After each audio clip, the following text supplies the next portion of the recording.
All right, welcome back, Julio. Hey. I want to welcome everyone to the State of Retail panel breakout session. If you're just joining us, Karen Strack opened the Shift conference with an amazing keynote that you'll all be able to view online following the conference in case you missed any part of it. We are also excited to have her join us for this retail breakout session. Thank you, Karen, for making the time for this.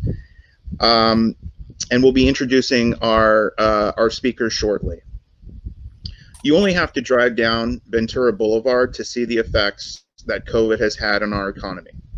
Most brick-and-mortar retailers deemed non-essential have been hit especially hard by the pandemic. For those retailers, the process of reopening has become even more uncertain with the disturbing surge in cases recently. While your businesses may be allowed and ready to open, are your customers comfortable enough to return? Customers will frequent retailers who have developed innovative and creative ways to deliver exceptional customer service.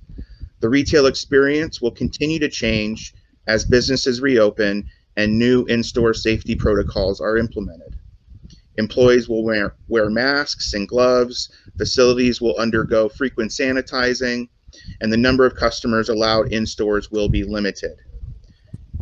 It should be a given now that your business's online shopping capacity is as important, if not more important, than your storefront reopening plan.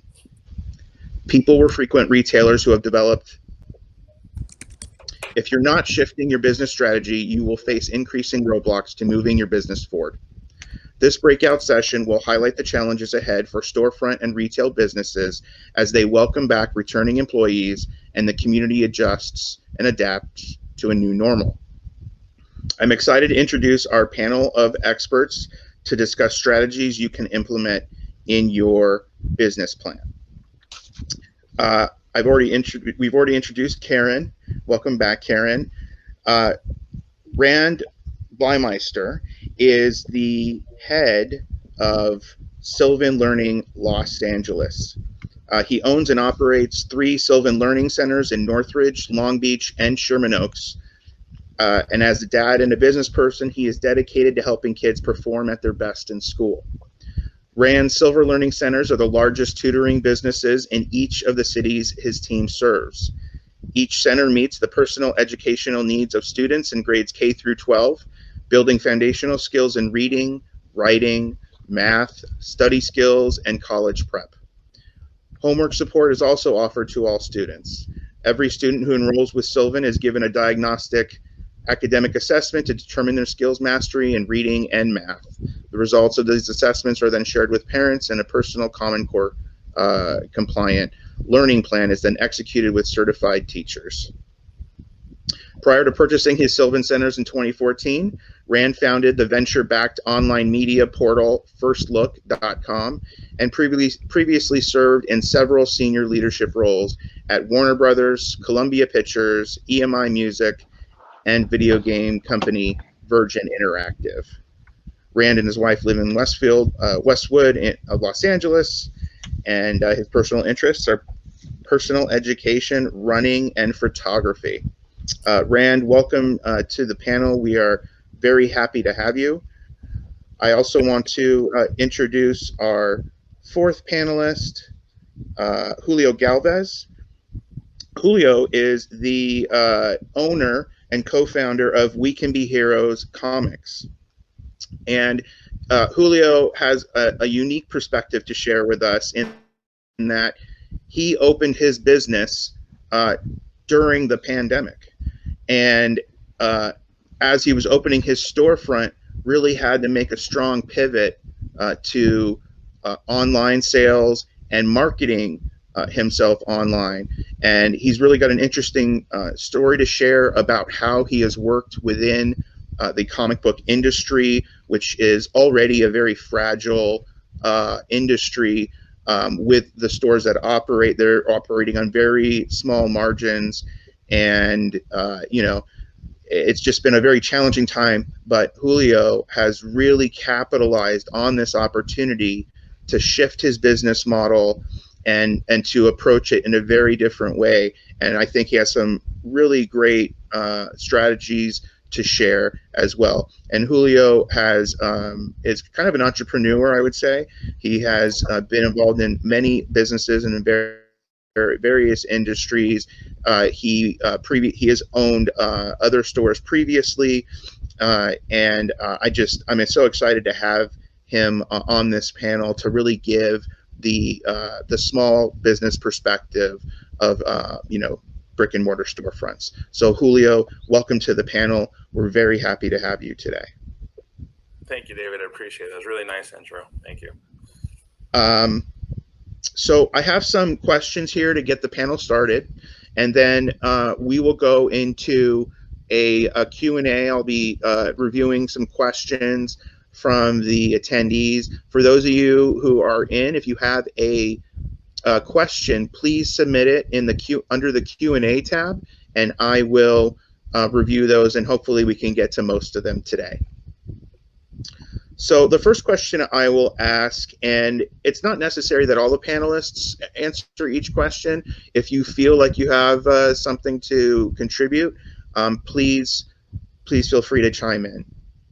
So the first question is, how have you changed your retail environment and operation to comply with COVID reopening guidelines?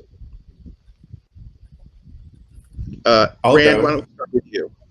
Yeah, sure. So at Sylvan, we tutor kids in grades K through 12. And our model was always, and has always been for 40 years, to bring kids into our learning centers, which are our professional learning environments where students and teachers meet up. Typically, it's a 2,000 square foot facility with various learning tables with a teacher and 2 or 3 kids working with that teacher. Obviously, with social distancing, there's a concern about the distance between the teachers and the students, as well as the distance between each student sitting at the table. So what we've done is a couple things. We've actually figured out a very clever way of spreading everybody out and spreading these tables so they're further apart. So creating distance can work. We figured out how to make it work. Up until now, we never had to worry about making it work, but we got that. So all the kids are about 6 feet apart. In addition to that, we obviously have all the kids and teachers wearing masks, and we created Sylvan branded masks. We had them printed and sewn in Orange County. So those are turning out to be quite a hit with the kids. In addition to that, we take the temperature of every child and teacher when they come into the center, so we're confident no one's got a fever. And then finally, most importantly, or most interestingly for us, is when we were shut down by the city, as everybody was back in the middle of March, we made the pivot to online tutoring. This is something we had never done before. As it turns out, our tutoring methodologies translated really well to online environments, and using the Zoom application, we were able to convert our business into an online business throughout the COVID lockdown. Surprisingly, not a lot of parents took advantage of that. But we kept plugging away and continued to reconnect with our current customers, and got about half of our currently enrolled kids involved with online tutoring. So how did our environment change? We spread it out. There's masks. There's all kinds of sanitization going on. We wipe down our tables. We sanitize everything. And about half of our customers are online. That's just kind of the start. I think as we go forward, we're going to come up with additional operational changes to adjust to whatever guidelines we have to respond to.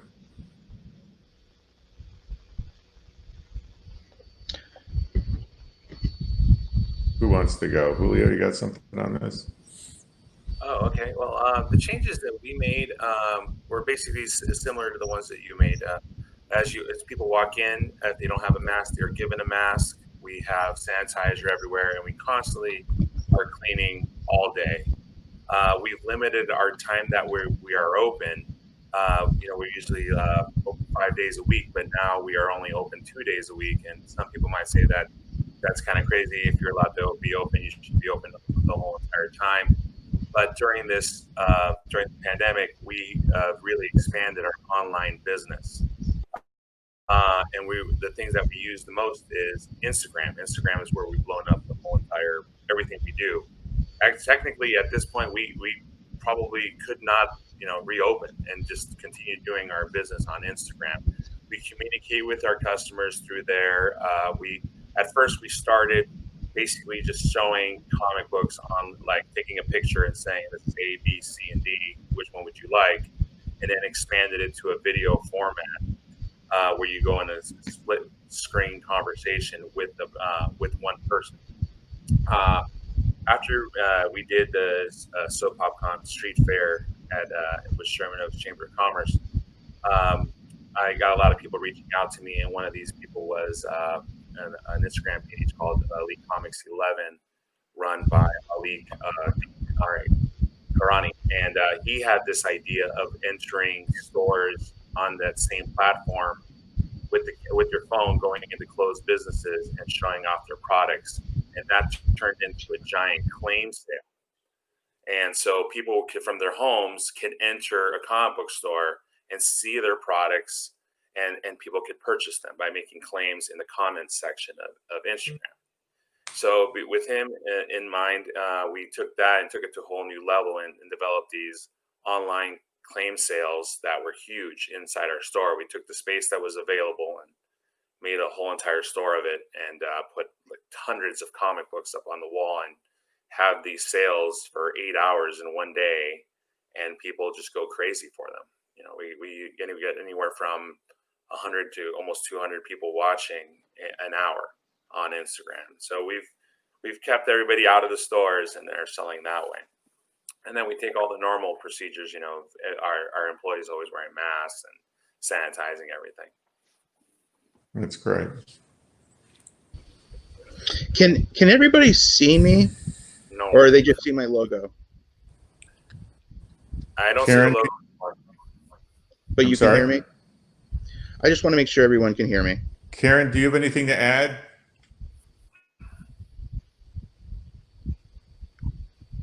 Hello, Karen.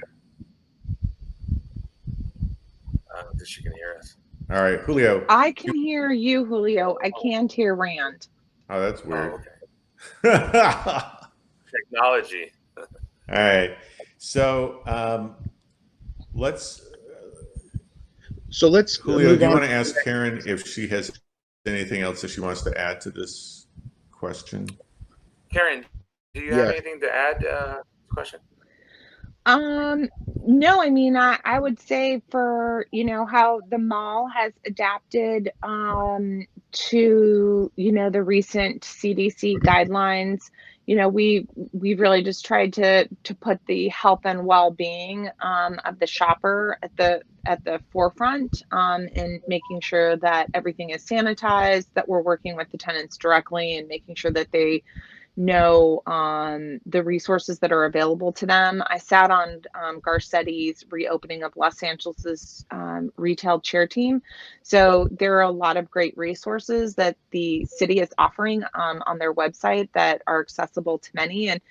And then I would definitely say, Julio, one of the things that's come out of this is live streaming. I think that you're going to see more and more retailers, people go to live streaming. It's probably been one of the most popular pieces and shown the highest rate of sale is through live streaming of whether it's fashion shows, whether it's comic book pieces. And I think that that's something that is going to continue. And if people aren't doing it, they should probably start to really look at that platform and embracing technology from that perspective. Definitely. Oh, there you go, David. There you are. Hello, I'm back. So for our next question, how are you letting the community David, I and can't your hear you. customers? You can't hear me, Rand? David? Yeah. Am I live? Yeah, I can hear you. Rand, can you hear me? Yeah, I can hear you, Julio. I can't hear David. Yeah. I think you've muted me. I think you've muted me, Rand. But I think everybody else can hear me, so I'm going to continue. How are you letting the community and your customers know that you have reopened your retail location? Well, I'm like I said, I'm basically on every platform of social media that you could be on, and what I've discovered is that being on social media, they want to know everything that you're doing. I'm not just a shop owner that's advertising stuff in the store. I'm advertising my personality, the personality of my staff, and everybody gets a segment of time. Any day, any time of the day, we go live and share what we are doing. Like last night, we had a big sale this last weekend, so we're packaging everything up. We just give little updates about what we're doing, how the packaging is going, how the invoice is going, and then somebody will joke around and we'll have that. I'll go on, and people know us now. Like we walk locally down the street, and people go, "Oh, you're the guy from the Instagram sales," or anywhere we're going in our industry, people know who we are, and that's what we've been able to do. So people have a real personal connection with us. So that's what we've been able to do during this time. So social media. Rand? Hi. I didn't hear you ask the question, David. What is your question? Oh, that's okay. The question is, how are you letting the community and your customers know that you've reopened your retail location? Yeah, so what we've done is kind of what we've always done to promote ourselves, and we've redoubled our efforts. During the lockdown, Sylvan suspended all Google advertising. As a franchisee, we rely on our franchisor to buy Google advertising nationally. So frankly, during the panic of COVID, most consumers were not really keen to buy much of anything. And even before the shutdown in the middle of March, we were seeing a depletion in our revenues as customers kind of pulled back to wait and see what was going on. But now that we reopened our centers 3 weeks ago. Google advertising has been kicked off again, and we're starting to see some really positive results. In addition to that, we also are very active on Facebook, and we buy a fair amount of Facebook advertising. Not like a national chain would, but for a local business, we're spending between $500 and $1,000 a month on each of our centers in boosted Facebook posts, and we found great engagement on that. Sometimes it's better than others. We've tested several different messages and several different pictures, but we've really hit on something right now that's starting to truly get 3, 4, 5% engagement. So we're happy about that.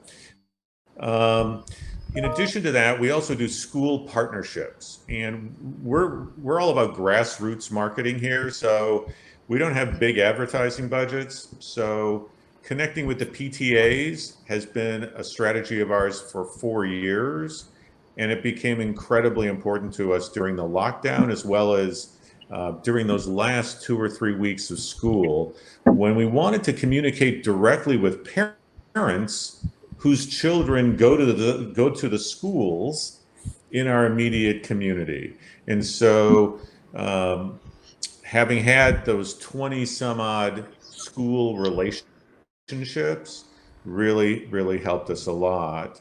Bonnie Laluz, who is our marketing director in the San Fernando Valley, was very instrumental in setting up those relationships. And what that means to us in practical terms is we would come out with a promotion or a message. We would put that in the form of a PDF flyer. We would send that to the PTA president. They then would forward that to every parent whose child goes to school in a particular middle school, high school, or elementary school. So that messaging has proven to be really important to us. And now that we've reopened, we're seeing more and more parents come in and contact us and say, you know, we got your flyers, and it took us 4 weeks to respond, but now we're ready to try to solve this educational crisis that our child is currently experiencing.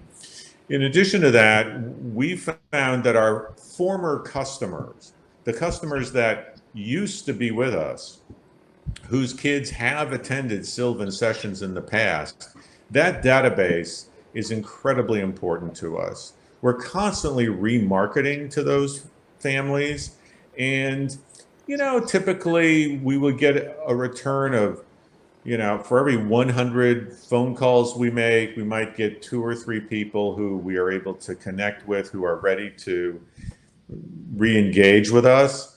But lately, by doing texting as well as phone calls, we're able to get a much higher engagement level, like 6, 7, 8%, which is a lot considering that every one of my centers has 500 to 600 families who were former customers of ours who still have kids that are in school. So we're very happy with that. We use ZipWhip as our texting tool, and it's proven to be an incredibly efficient way of reaching hundreds of families. In addition to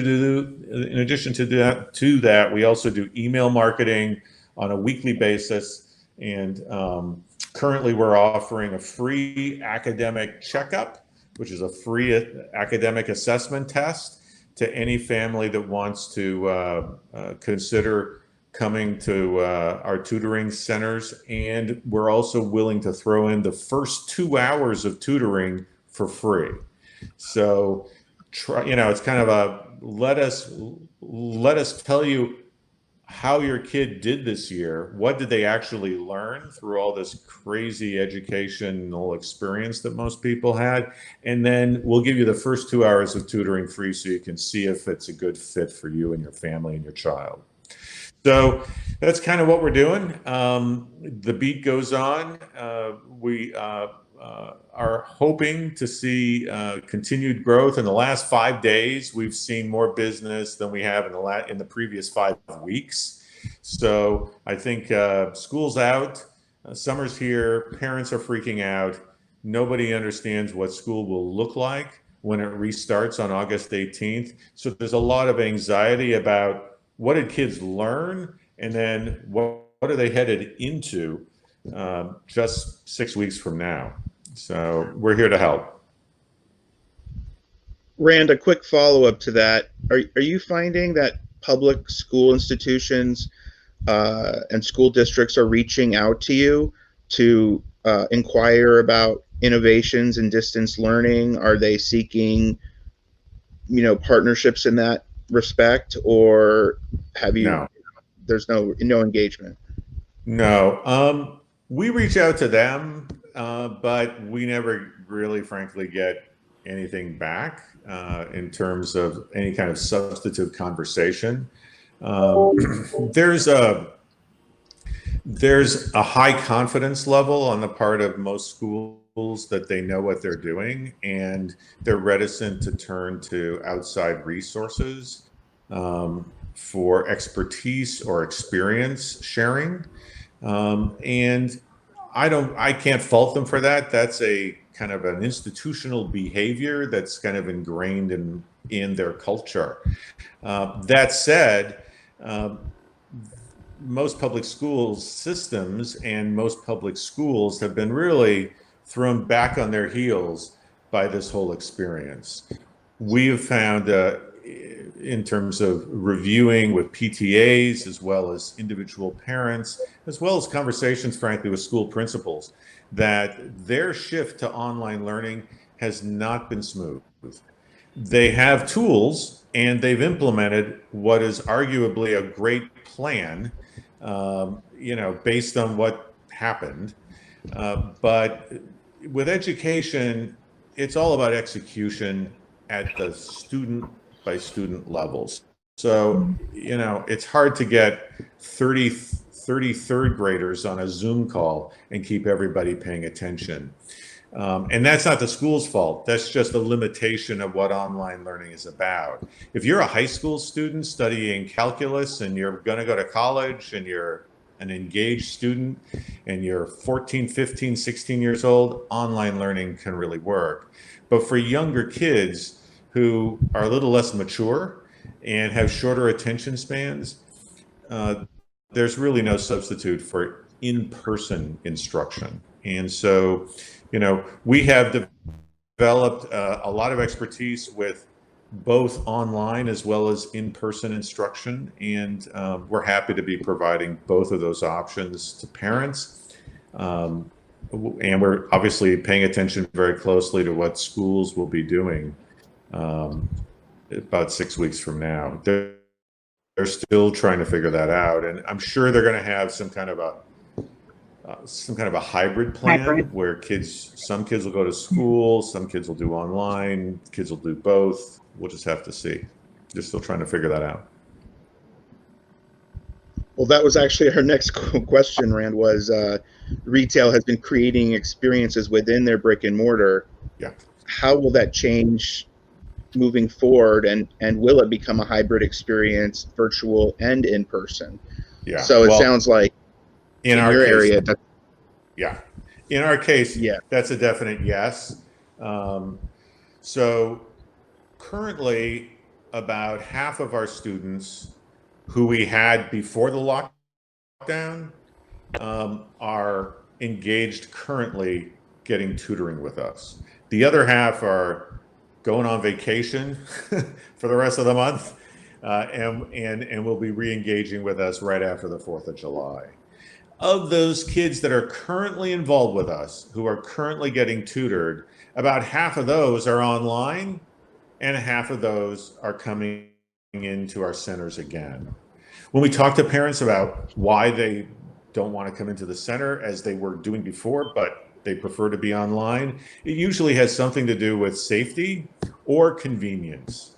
And so I think the safety concerns, if we can just think positively for a moment and kind of fast forward to 12 months from now, a lot of those safety concerns will be mitigated, but there's still the convenience benefit of online. You don't have to schlep your child down to a retail location like ours in Sherman Oaks and drop them off and then remember to pick them up. But none of that is, you know.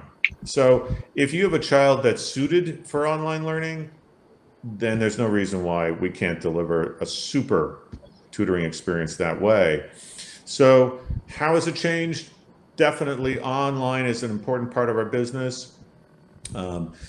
Just as a footnote, we've had to upgrade the bandwidth of the internet connections at our various locations to accommodate more online, because we not only do online where teachers are tutoring from their homes, which is what we did during the lockdown, but in addition to that, we're also tutoring kids online where the teacher's located inside our learning centers. So it's not unusual for us to have a teacher sitting at a table and he's got one virtual student on his laptop while he's at the table, and he's also got one or two other live students in person getting it. So we have to be able to provide personalized tutoring to several students at once. And so we're able to make that work in a hybrid model, which I'm quite excited about, to be honest with you. I would have never imagined that would have been possible 2 or 3 months ago. And the great thing about that, Rand, is that you can expand your platform. So you no longer have to just look at people in California. You could be teaching people in, South Dakota, things like that, I think are amazing. And, it goes to show the different opportunities that are going to come out of this current situation. So Rand, in case you couldn't hear Karen, what she said was there's a lot of opportunities for expansion of your company's targeted market that it's not just about marketing to the local area, but now that you can do distance learning, you can really market to anybody, anywhere, and thus expanding the opportunity for new clientele outside of your traditional target audience. Yeah, I totally agree with that. In fact, you know, as a franchisor, this is one of the things that Sylvan is grappling with right now is they have territories, geographical territories, but online tutoring can expand beyond that. So that said, uh, our Sherman Oaks territory goes all the way north to where the 405 and the 5 meet. And so those families don't drive all the way down to Ventura Boulevard to see us, but now we can reach them in the North Valley through online. That works. As another anecdote, we had a Sherman Oaks family move to, I think it was Bend, Oregon, where there's no Sylvans, but they are sticking with us, and we're just tutoring them online all the way from Bend. Bend is beautiful. It is. No, we've noticed that too. We've actually gone worldwide with what we're doing, which is insane. We've been selling we just made T-shirts, and we had to and we made it for our customers and our employees to wear. But like we just sent out shirts to Sweden, Australia, just from people watching our shows and them expanding. So our business definitely is a hybrid business. And what we're going to be doing, because of the fact that all the comic book conventions like San Diego Comic-Con have closed, we build up all our sales, all our Instagram posts to like a once a month convention online. That's what we've been doing. So the numbers are huge, and I can't believe we've expanded so far, across the globe. Yeah. I can't believe Julio, show up your T-shirt. Oh, Julio, show up your T-shirt. It says "We Can Be Heroes." Got the little Bowie lightning bolt. I got a lightning bolt on the back. What was that? I love that. I'm a huge David Bowie fan. So you will have one. Whoever wants one can have one. I'm a huge David Bowie fan. So when I was thinking of the name for the store, he had just passed away, and I was listening to the greatest hits, and I was like, I got to come up with a name for the shop. And Heroes came on, and that line came on, and I was just like, this is perfect. Yeah. So our whole store has this Bowie theme, and so it's really neat, and it's caught on very well. And visually, everything we do is Bowie related. There's always Bowie playing, and we've had customers that have come into the store who are not comic book fans to tell me thank you for doing this, or show me their tattoos, that they have a Bowie tattoo on their arm, and they come in just to show me. And I'm like, oh, this is strange. I've seen some tattoos in places I probably shouldn't see. It's been quite interesting to tell you those past few months. And that's all been generated by your online presence. They're coming to your store definitely, because they've seen your forums and your activities and your sales online, and which has drawn that traffic to your brick and mortar. Mm-hmm. Right. And I think that what is the most important part is that we've reached out to other comic book stores, and we've tried to teach them what we're doing, because my community has gotten way smaller during the last 3-4 months. I think like 19 comic book stores across the country have closed forever. Businesses that had been in business for 25, 30 years have been shut down. Major comic book companies in like New York, we had Forbidden Planet, which was, it's an institute in comic book industry, shut down completely. That's something that I was trying to achieve to that level one day, and maybe in 20 years I might, but it was huge. And to see them fall, it was devastating.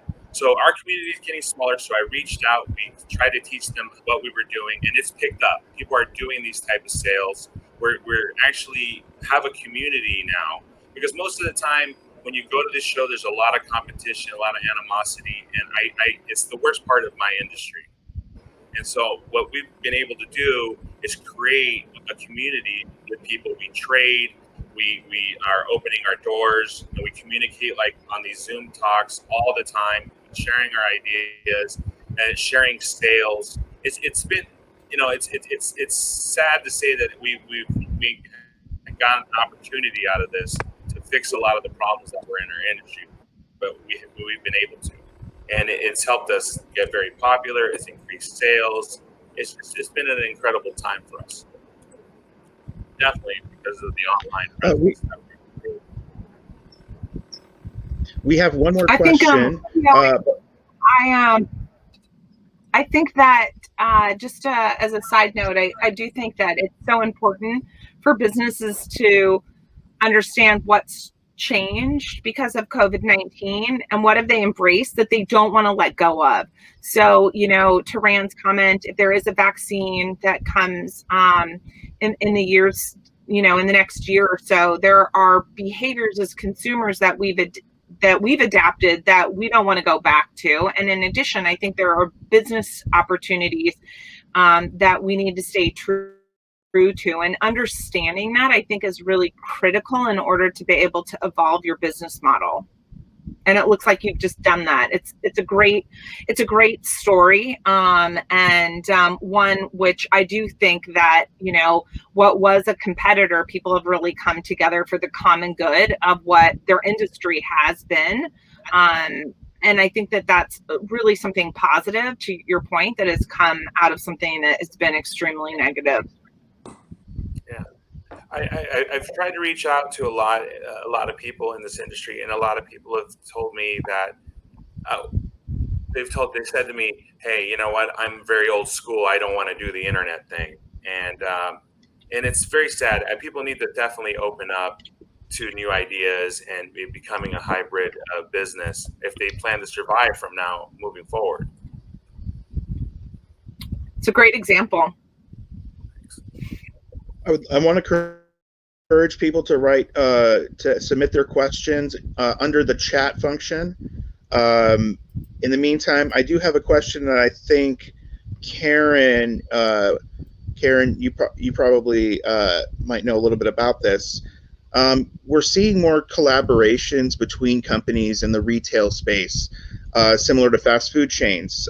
For example, McDonald's being located at a Chevron gas station, or McDonald's at a Home Depot. The store within a store concept. Is that something that is going to continue to proliferate as we move forward, or is that just kind of a fad that is going to fade away? No, I think strategic partnerships are going to be critical. You've got to be able to look at what the consumer need is, and then you need to be able to couple that with finding those partnerships that make it even a better experience for the consumer. So I think in my keynote discussion, I talked about those strategic partnerships, and you're seeing them more and more. Starbucks just did a deal with Macy's, so you're going to see, Starbucks sponsored cafes inside Macy's. You're seeing, the Yeezy. It goes beyond a licensing, right? It's Yeezy's partnering with the Gap for a strategic partnership because he can get his name out there in tenfolds by a partnership with the Gap than what he can do with what his local campaign can do, and through KKW and through those platforms. But the Gap has 600 stores in the US. They're a worldwide organization. They're looking to boost their business. So I think collectively the collaboration is a really healthy one. So you're going to continue to see those experiences. I know it's a passion of mine is around strategic partnerships. And I think that you're going to, things like a restoration hardware, partnering with a chef or a local restaurant to say, how do I take all these living room sets in the evening when our store isn't open, and we create an opportunity for Gen Zs that are living in small 600 square foot apartments to have a really amazing dinner party with their friends, with a chef that cooks the meals, and you're sitting and you're eating in the dining room and the living room experience, and you're having this whole elevated on-demand experience. And that's something that we're going to continue to see more and more of. And I think it's really exciting.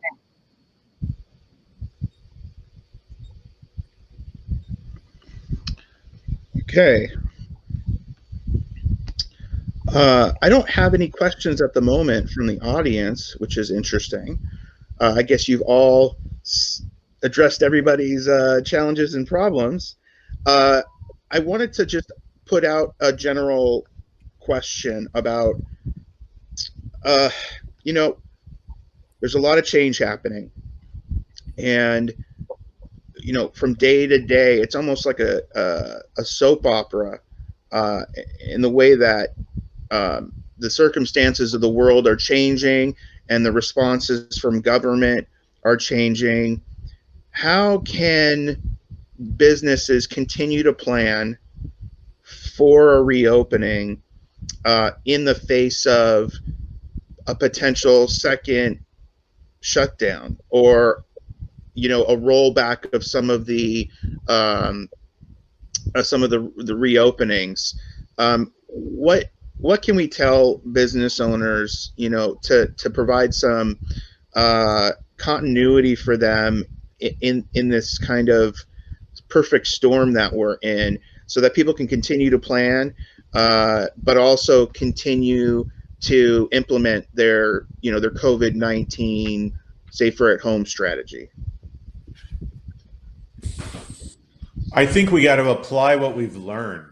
All right. I think all of us have gone through a tremendous amount of learning, whether we have thought strategically about what that means going forward or not. We've inculcated a tremendous amount of experience in just the last 60, 90, 120 days.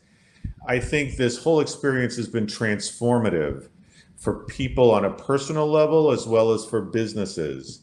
We've discovered new things and new capabilities about ourselves and our businesses that most of us never even thought about before, because we've never been asked to think about it. So I think it's important for all of us to look back over the last 90 days and think about what worked, what didn't work, what could work if we did it a little differently. You know what I mean? And that's how we grow. And heaven forbid we ever have to go through another shutdown like we've just been through. But we can expect there will be pandemics and or disease that travels around in people's minds for years to come. This is not going to be forgotten by next baseball season. Okay, this is going to affect people's long-term behavior. So I think one of the things that I take away with it is that online engagement is absolutely vital to any kind of a contingency plan. Even with those customers who are currently focused on coming into my centers, I want to figure out new ways to engage with them online, just so they get a taste that we can communicate this way. Doesn't mean their whole tutoring program has to be that way, but I want to invite them to a process. I love what Karen said about live streaming. That's a great example of giving people a way to just dip in on maybe an online event that we put on as a retailer that we would never have thought to do. But again, it's about getting our audience attuned to what might be necessary down the road, even though today in-person connections are just fine inside of our learning centers. So I think that's a really good question. And the obvious one is keep extra PPE around, right? But anybody can do that. I think online engagement, whether it's e-commerce, whether it's delivering services online, whether it's enabling online ordering, it's got to be a part of every business owner's battle plan going forward. That's really well said, Rand. That's exactly what I was thinking. It's pretty awesome. I just said I think that people just shouldn't limit themselves. If you have an idea, go for it. Don't stick to the same form of doing things. You need to expand yourself. You need to try different things. It's an experiment. We went through something really crazy, and you have to try. I think people need to be a lot more friendly to people, and reach out to people, and do what we're doing right here, talking about the problems, getting out there and trying to share our information, our experiences with people, and that would probably is the best thing that we can do. There's a lot of competition. I love it. Competition is a healthy thing, but we can help our fellow small business owners, along the way at being competitive. Yeah, I agree, Julio. I think stronger together is a great theme. I think that everyone has shown a level of resiliency that they didn't even know existed in themselves. And but we've talked a lot about adapting to technology, being creative, bringing forward other perspectives, maybe just not your own, in order to be able to consistently evolve your business or reinvent your business. I think these are pivoting points for so many businesses to be able to do that. And if there's any time to reach out to community and ask for perspective or get a different thought, idea or thought process, now's the time to do it, because everyone's doors and arms are open to new ideas. So I'd encourage businesses to do just that. Yeah, absolutely. Great comments. We are a couple minutes away here from concluding our panel. I just wanted to take a moment to thank all of our panelists. All panelists can be reached via email on their speaker pages. You can click there to email them. I encourage you to establish connections with your panelists and to utilize them as resources in the future.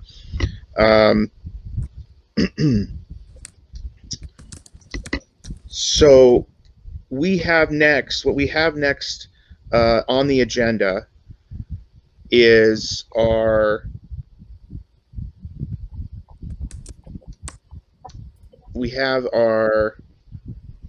workshop with Judith Hirsch on changing your mind. She's going to be talking about mental and psychological strategies for getting your mind in the right place, how to become more efficient with your time, and kind of getting that negative voice that so many times can capture us in terms of, we can't do this, or there's not enough time, oh, that's not possible. Sometimes we need a paradigm shift in our thinking to remove those roadblocks. And so we're very excited to have Judith Hirsch joining us for our 10 o'clock workshop. Please take the next 5 minutes to use the restroom, get a drink. We also have DJ Lex in our lobby providing some great background music. And again, I want to thank Rand, Julio, and Karen for joining us today. Your insights have been incredible, and I'm glad that we'll be able to share this panel again with others who weren't able to be here today. So thank you to everyone who has joined us for the State of Retail panel. You can go back to the lobby at this time, and then you can click on the 10 o'clock workshop. Either the link's available now or it'll be available in about 4 minutes. Thank you, everybody. Talk to you soon. Thanks, David. Thank you, David.